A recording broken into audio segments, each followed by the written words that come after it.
Indian என்று சொல்வோம், அந்த சொல்லில் பெருமிதம் கொள்வோம். தீங்கற்ற தேசம் படைக்க நம் கைகளை இணைத்துக் கொள்வோம்.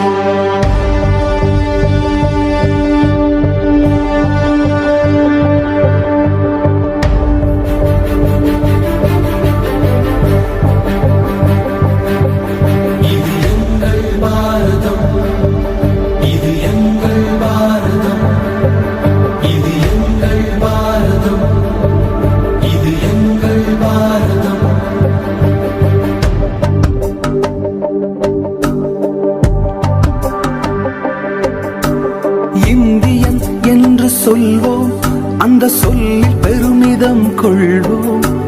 தீங்கற்ற தேசம் படைக்க நம் கைகளை இணைத்துக் கொள்வோம். இந்தியன் என்று சொல்வோம்.